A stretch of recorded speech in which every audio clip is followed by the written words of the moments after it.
जय हिंद साथियों, कैसे हैं आप लोग। मैं उम्मीद करता हूं कि आप जहां भी होंगे, जैसे होंगे, बिल्कुल स्वस्थ होंगे, मस्त होंगे और बिल्कुल फिट होंगे।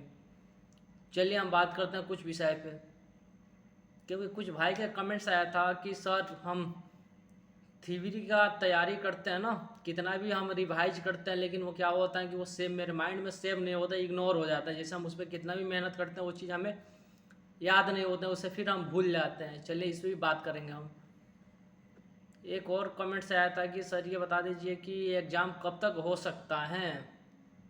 चलिए, अगला कमेंट था कि सर इसमें सेटिंग चलता है क्या। अच्छा, चलिए इसी विषय बात। चलिए सबसे पहले हम बात करते हैं ना तैयारी के लेकर कि हम तैयारी कैसे करें, पढ़ाई कैसे करें, है ना। कोई सा भी एग्ज़ाम हो, आपका BSPCL का एग्ज़ाम हो या अदर एग्ज़ाम हो, कोई सा भी एग्ज़ाम हो ना, उसका तैयारी हम कैसे करें, सबसे बेटर तरीका क्या होता है तैयारी का। देखिए, कोई सा भी एग्जाम हो, जब तक अगर आप टाइम टेबल उसका निर्धारित नहीं करेंगे, यानी टाइम टेबल के अकॉर्डिंग आप तैयारी नहीं करेंगे, तब तक कुछ नहीं होगा।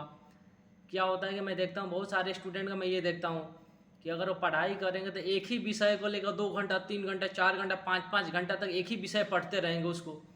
तो मेरे हिसाब से वैसे पढ़ने से कोई फ़ायदा नहीं होता। उसके आप टाइम निर्धारित कीजिए ना।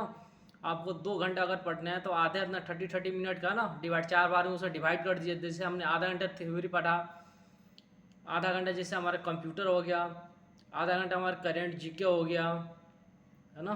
तो इस हिसाब से आधा आधा घंटा का आप टाइम टेबल बनाए, शेड्यूल एक बनाइए। आधे आधे घंटा एक एक घंटा, जैसे आपके पास टाइम, मान के चलिए आपके पास 4 घंटे टाइम है तो आप एक एक घंटा बनाइए। आपके पास 2 घंटा टाइम है तो 30 मिनट का बनाइए, है ना।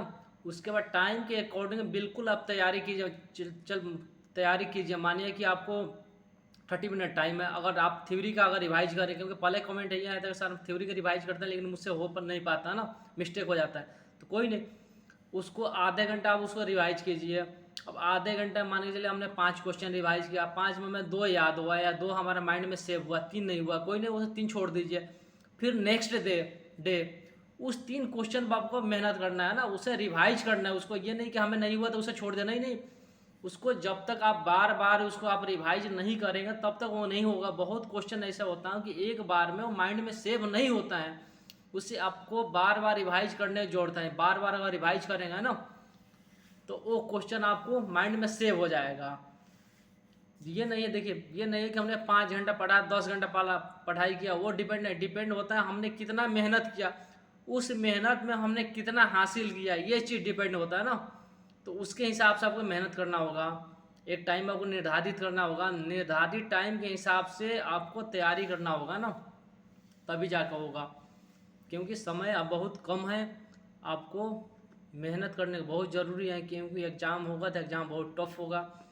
क्योंकि सीट भी ज़्यादा नहीं है, सीट की संख्या भी कम है, बच्चे भी बहुत सारे हैं, कम से कम 3.5 4 लाख कैंडिडेट है ना एग्ज़ाम देने वाला है। तो मेरे हिसाब से एग्ज़ाम जो होगा तो एग्ज़ाम भी होगा, लेवल का ही एग्ज़ाम होगा, एग्ज़ाम टफ होगा, इतना इजी भी नहीं होगा। अगर ज़्यादा टफ नहीं होगा तो ज़्यादा आसान भी नहीं होगा। लेकिन अगर एग्ज़ाम में बैठना है, कंपटीशन में बैठना है, तो अपने आप को भी तैयारी उसी हिसाब से करना होगा ना। क्योंकि उसमें एक हम ही नहीं है, उसमें बहुत सारे कैंडिडेट है ना। तो तैयारी तो फिर उस हिसाब से करना होगा। फिर अगर उस हिसाब से हम तैयारी नहीं करेंगे तो कोई फ़ायदा नहीं हुआ। क्योंकि किसी भी चीज़ का अगर एक टारगेट होता है ना, तो आपको टारगेट से कहीं भी आपको ज़्यादा मेहनत करने की ज़रूरत होता है। क्योंकि उस सीमा को हमें पार करना है ना, उससे नीचे अगर मेहनत करते हैं तो फिर फ़ायदा नहीं होता ना। तो जितना होए तो मेहनत, मेरे हिसाब से मेहनत बहुत करने की ज़रूरी है ना।